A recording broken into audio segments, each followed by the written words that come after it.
ಭಾರಿ ಶೋಕ ಆತನೆ ತೂಗಡ ನಂಚಿನ ಮೂವಿ ಎಲ್ಲ ಆಲ್ಮೋಸ್ಟ್ ಯಾವುದು ಅಂತ ಇಲ್ಲ, but overall movie is good. So ಅವರಿವರು ಅಂತಲ್ಲ, ಮೂವಿ ಅಂತ ಹೇಳೋದಕ್ಕಿಂತ ಇಟ್ಸ್ ರಿಯಲಿಸ್ಟಿಕ್, ಒಂದು ರಿಯಲ್ ಸ್ಟೋರಿ ನೋಡಿದಾಗ ಆಗ್ತದೆ ನಮಗೆ. ಎಲ್ಲರೂ ನೋಡಬೇಕಾದಂಥ ಸಿನಿಮಾ. ಮೂವಿ ತುಂಬ ಚೆನ್ನಾಗಿ ಮೂವಿ ಬಂದಿದೆ. ಒಂದು ಮೊಟ್ಟೆಗತೆ ರಾಜ್ ಶೆಟ್ಟಿಗೂ ಟೋಬಿಯ ರಾಜ್ ಶೆಟ್ಟಿಗೂ ತುಂಬ ಡಿಫ್ರೆನ್ಸ್ ಇದೆ. ಏನು ಮೂವಿ ರಿಲೀಸ್ ಆಗಿಂದ ಮುಂಚೆ ಏನು ಸದ್ದು ಮಾಡಿದ್ರು, ಸೊ ಅದು ಕರೆಕ್ಟಾಗಿ ಪರ್ಫೆಕ್ಟಾಗಿ ಮೂವಿ ಬಂದಿದೆ. ಸೊ ಟೋಬಿಯಲ್ಲಿ ಪ್ರತಿಯೊಬ್ಬರು ಒಳ್ಳೆ ಆ್ಯಕ್ಟ್ ಮಾಡಿದ್ದಾರೆ. ಆ್ಯಕ್ಟಿಂಗ್ ವೈಸ್ ಆಗಿರಲಿ, ಡೈರೆಕ್ಷನ್, ಕ್ಯಾಮ್ರಾ ವರ್ಕ್, ಲೊಕೇಶನ್ ಪ್ರತಿಯೊಂದು ಸಹ ಟಾಪ್ ನಾಚ್. ಸ್ಪೆಷಲಿ ನನಗೆ ರಾಜಣ್ಣ ಮತ್ತು ರಾಜನ ಮಕ್ಕಳು ಕ್ಯಾರೆಕ್ಟರ್ ಮಗು ಕ್ಯಾರೆಕ್ಟರ್ ಮಾಡಿದ್ದು ಚೈತ್ರ, ಮತ್ತು ಅವ್ರು ದೊಡ್ಡವರಾದ್ಮೇಲೆ ಕ್ಯಾರೆಕ್ಟರ್ ಮಾಡಿದ್ರು ಸೂಪರ್ ಮಾಡಿದ್ದಾರೆ. Jenny character specially. ಸೊ ಪ್ರತಿಯೊಬ್ಬರನ್ನ ಆ್ಯಕ್ಟಿಂಗ್ ಬೆಸ್ಟ್ ಆಗಿದೆ. ನೋಡಿ ರಾಜನ ಹೊಸ ಅವತಾರ ಟೋಬಿಯಾಗಿ ನೋಡಿ ಸಪೋರ್ಟ್ ಮಾಡಿ. Thank you. ಸಿನಿಮಾನ ನಾನು ಆಡಿಯನ್ಸ್ ಆಗಿ ನೋಡಿದೆ, ರಾಜ್ ಶೆಟ್ಟಿ ಅವರು ಟೀಮ್ ಆಗಿ ನೋಡಿಲ್ಲ ನಾನು. ಯಾಕೆಂದರೆ ನಾನು ಯಾವ ಸ್ಪಾಯ್ಲರ್ಸ್ನೂ ತಲೆಗೆ ಹಾಕ್ಕೊಂಡಿಲ್ಲ, ಯಾವ ವಿಷಯ ಬಗ್ಗೆನೂ ಕೇಳಿರಲಿಲ್ಲ. I just wanted to see the movie directly in the theatre. ಸಿನಿಮಾ ಮುಗಿದ ಮೇಲೆ ಥಿಯೇಟರ್ನಲ್ಲಿ ಒಂದು ಮೌನ ಆವರಿಸಿತ್ತು. ಸೊ ಈ ಮೌನನೇ ಸಾಕ್ಷಿ ಸಿನಿಮಾ ಎಷ್ಟು ಹೆವಿ ಇದೆ ಅಂತ, ಎಷ್ಟು ಭಾರವಾಗಿದೆ ಅಂತ. ನನಗೂ ಕೂಡ ಸಿನಿಮಾ ನೋಡಿದ ಮೇಲೆ ಸೀಟಿಂದ ಎದ್ದು ಬರೋಕ್ಕೆ ಒಂದಷ್ಟು ಕಷ್ಟ ಆಗ್ತಿದೆ. ಅದು ಯಾಕೆ ಅಷ್ಟು ಕಷ್ಟ ಆಗ್ತಿದೆ ಅನ್ನೋದೇ ಗೊತ್ತಾಗ್ತಾ ಇರಲಿಲ್ಲ. ಒಂದಷ್ಟು ಹೊತ್ತು ನಿಂತ್ಕೊಂಡು ಯೋಚನೆ ಮಾಡಿದೆ, ಯಾಕೆ ಇಷ್ಟು ಕಷ್ಟ ಆಗ್ತಿದೆ ಎದ್ದು ಬರೋದಕ್ಕಿಂತ. ಬಿಕಾಸ್ ರಾಜ್ ಶೆಟ್ಟಿ ಅವರಾಗಲಿ, ಅವ್ರ ಟೀಮ್ ಏನು ಡೈರೆಕ್ಷನ್ ಡಿಪಾರ್ಟ್ಮೆಂಟ್ ಏನಿದೆ, ಈ ಕಥೆನ ಆ ರೀತಿ ಕಟ್ಟಿದ್ದಾರೆ. ಅದರಲ್ಲಿ ಒಂದಷ್ಟು ಎಮೋಷನ್ಸ್ಗಳನ್ನ ಮಿಕ್ಸ್ ಮಾಡಿದ್ದಾರೆ. And it's a combination of so many emotions, melanges of ragas. It is so good. ಏನು ಹೇಳಬೇಕು ಅಂತಲೇ ಗೊತ್ತಾಗ್ತಿಲ್ಲ. ಒಂದು ರೀತಿ ಮಾಸ್ ಆಗಿದ್ರು, ಬಟ್ ರಾಜ್ ಶೆಟ್ಟಿ ಅವರ ಫ್ಲೇವರ್ ಅದರಲ್ಲಿದೆ. ಒಂದಷ್ಟು ವಿಷಯಗಳನ್ನ ಸಬ್ಟೆಕ್ಚುಲಿ ಹೇಳಿದ್ದಾರೆ ಅವರು. ಇದನ್ನು ನಾವು ಬರೀ ನೋಡಿನೇ ಅರ್ಥ ಮಾಡ್ಕೋಬೇಕು, ಡೈಲಾಗಲ್ಲೇ ಕನ್ವೆ ಮಾಡಬೇಕು ಅಂತ ಏನಿಲ್ಲ. So overall it's an amazing movie. Praveen Shriyan ಅವ್ರ ಕೆಲಸನೂ, ಅಂದರೆ DOP ಅವ್ರ ಕೆಲಸನೂ ಸಾಕತ್ತಾಗಿದೆ. And please don't miss this movie. Please do come to the theatres and watch. Thank you. ಏನು ಹೇಳೋಣ, ಟೋಬಿ ಮೊದಲಿಂದನೂ ನಾನು ರಾಜನ್ ಒಂದು ರೈಟಿಂಗ್ ದೊಡ್ಡ ಫ್ಯಾನ್ ನಾನು. ಸೊ ಈ ಸಲ ಮಾತೇ ಬರ್ತಿಲ್ಲ, ಇನ್ನೂ ಹೊರಗೆ ಬಂದಿಲ್ಲ, ಸೊ ಏನು ಹೇಳೋಕ್ಕಾಗ್ತಿಲ್ಲ. ಹೌದು, ಅದೇ ಗೊತ್ತಿಲ್ಲ, ಏನು ಹೇಳಬೇಕಂತಲೇ ಗೊತ್ತಾಗ್ತಿಲ್ಲ, ಅಷ್ಟು ಕನ್ಫ್ಯೂಸ್ ಆಗಿದ್ದೀನಿ. ತುಂಬ ಚೆನ್ನಾಗಿದೆ.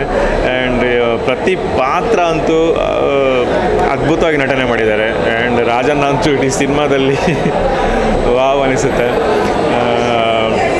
And background music Mithun Mukundan, Praveen Shriyan, cameraman ಎಲ್ಲ ಅದ್ಭುತ. ಒಂದು ಯಾವುದನ್ನು ಅದು ಚೆನ್ನಾಗಿಲ್ಲ, ಇದು ಚೆನ್ನಾಗಿರ್ತಿತ್ತು, ಇದು ಸ್ವಲ್ಪ ಬೇಕಿತ್ತು, ಅದು ಆ ಥರ ಇಲ್ಲವೇ ಇಲ್ಲ. ಎಲ್ಲ ಅಷ್ಟು ಅದ್ಭುತವಾಗಿದೆ. ಈವನ್ ಆ ಕಥೆನ ಫುಲ್ ಸ್ಟಿಚ್ ಮಾಡಿರುವಂಥದ್ದು ತುಂಬ ಅದ್ಭುತವಾಗಿದೆ. ಫಸ್ಟ್ ಆಫ್ ಆಲ್ ರಾಜನ್ನ ಈ ಥರೊಂದು ಕತೆ ಚೂಸ್ ಮಾಡಿದ್ದಾರೆ ಅಂದರೆ ಅದ್ರೇನು ಸ್ಪೆಷಲ್ ಇದ್ದೇ ಇರುತ್ತೆ. ಸೊ ಅದಕ್ಕೆ ಅದು ಈಗ ಅವರೊಂದು ರೀರೈಟಿಂಗಿಂದ ಬೇರೆ ಲೆವೆಲ್ ಬಂದಿದೆ. ನನಗಂತೂ ತುಂಬ ಇಷ್ಟ ಆಯಿತು. ಮತ್ತೇನು ಹೇಳಬೇಕು ಗೊತ್ತಾಗ್ತಿಲ್ಲ ನನಗೆ. Thank you.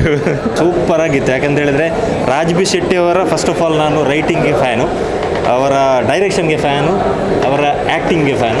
ಬಟ್ ಇದರಲ್ಲಿ ರಾಜ್ ಶೆಟ್ಟಿ ಅವರು ಈ ಥರ ಫೈಟ್ ಮಾಡ್ತಾರಂತ ಒಂದು ತೋರಿಸ್ಕೊಟ್ಟಿದ್ದಾರೆ. ಅದು ಮಾತ್ರ ಅಲ್ಲದೆ ಯಾವುದಕ್ಕೂ ಒಂದು ಫೈಟ್ ಮಾಡಬೇಕು, ಒಂದು ಹೀರೋಯಿಸಮನ್ನು ತೋರಿಸ್ಬೇಕು ಅಂತ ಅಲ್ಲಿ ಸಿನಿಮಾ ಮಾಡಲಿಲ್ಲ. ಕತೆಗೆ ಅನುಗುಣವಾಗಿ ಯಾವ ರೀತಿ ಇರಬೇಕೋ ಆ ರೀತಿ ಫೈಟ್ಗಳನ್ನು ಇರ್ಬೋದು, ಅಥವಾ ಸಾಂಗ್ಸ್ ಇರ್ಬೋದು, ಬ್ಯಾಕ್ಗ್ರೌಂಡ್ ಸ್ಕೋರ್ ಎಲ್ಲವನ್ನು ಮಾಡಿ ಒಂದು ಕಮರ್ಷಿಯಲ್ ಫುಲ್ ಪ್ಯಾಕ್ಡ್ ಸಿನಿಮಾ ಅಂತ ಹೇಳ್ಬೋದು. ಬಟ್ ರಾಜ್ ಶೆಟ್ಟಿ ಸಿನಿಮಾ ಅಂತ ಹೇಳಿದರೆ ಯಾವುದೇ ನೀವು ಡೈಲಾಗ್ ಇರ್ಬೋದು ಅಥವಾ ರೈಟಿಂಗ್ ಯಾವುದೇ ಕಾಂಪ್ರಮೈಸ್ ಮಾಡೋದಿಲ್ಲ ಅವರು. ಮತ್ತು ಕ್ಯಾರೆಕ್ಟರ್ ಸೆಲೆಕ್ಷನ್, ಯಾಕಂದ್ರೆ ನಾನು ಫಾರ್ ಸಿಂಪಲ್ ಎಕ್ಸಾಂಪಲ್ ಹೇಳ್ತೇನೆ. ಅದರಲ್ಲಿ ಒಂದು ಕ್ಯಾರೆಕ್ಟರ್ ಬರುತ್ತೆ, father character, church father character. ಅದರಲ್ಲಿ ಅವರು ಸಣ್ಣವರು ಇರಬೇಕಾದ್ರೆ ಮತ್ತು ದೊಡ್ಡವರು ಇರಬೇಕಾದ್ರೆ, ಅವರು ಸಣ್ಣವರು ಇರಬೇಕಾದ್ರೇ ಶೂಟಿಂಗ್ ಮಾಡಿದ್ದಾರೆ ಅಂತ ನನಗೆ ಅನಿಸ್ತದೆ. ಕ್ಯಾರೆಕ್ಟರ್ ಸೆಲೆಕ್ಷನಲ್ಲಿ ಕೂಡ ಗೆದ್ದಿದ್ದಾರೆ. ದಯವಿಟ್ಟು ನೋಡಿ, ಸರ್ಪ್ರೈಸ್ ಇದೆ ಸಿನಿಮಾವನ್ನು. ದಯವಿಟ್ಟು ನನ್ನ ಹಂಬಲ್ ರಿಕ್ವೆಸ್ಟ್, ನಾನು ಕೂಡ ಒಂದು ಫೀಲ್ಡಲ್ಲಿ ಇರೋನು, ದಯವಿಟ್ಟು ಇಂಥ ಸಿನಿಮಾಗಳನ್ನು ಗೆಲ್ಲಿಸಬೇಕು. ನಿರ್ಮಾಪಕರು ಇಂಥ ಸಿನಿಮಾಕ್ಕೆ ಹಣ ಹಾಕಬೇಕಾದ್ರೆ ದಯವಿಟ್ಟು ಪ್ರೇಕ್ಷಕ ಪ್ರಭುಗಳು ಈ ಸಿನಿಮಾ ನೋಡಬೇಕು. ನೀವು ಕೂಡ ಕವರೇಜ್ ಮಾಡ್ತಾಯಿದ್ರೆ ನಿಮಗೂ ಒಳ್ಳೆಯದಾಗಲಿ ಬೊಂಬಾಟ್ ಸಿನಿಮಾಕ್ಕೆ. Thank you. ಸ್ಪೀಚ್ಲೆಸ್, ಏನು ಹೇಳೋದು ಅಂತ ಗೊತ್ತಾಗ್ತಾ ಇಲ್ಲ. ಯಾಕಂದರೆ ಒಂದೊಂದು ಸಿನಿಮಾ ರಾಜ್ ಸರ್ ಮಾಡಿದ್ದು ನೋಡುವಾಗ ಅದರಲ್ಲಿ ಯಾವುದಕ್ಕೆ ನಾವು ಕಾಂಪ್ಲಿಮೆಂಟ್ ಕೊಡೋದು, ನಮಗೆ ಆ ಯೋಗ್ಯತೆನೇ ಇಲ್ಲ ಅಂತ ಕಾಣಿಸುತ್ತೆ. ಆ ರೀತಿ ಮಾಡಿದ್ದಾರೆ. ಸ್ಪೀಚ್ಲೆಸ್ ಆಗಿದೆ.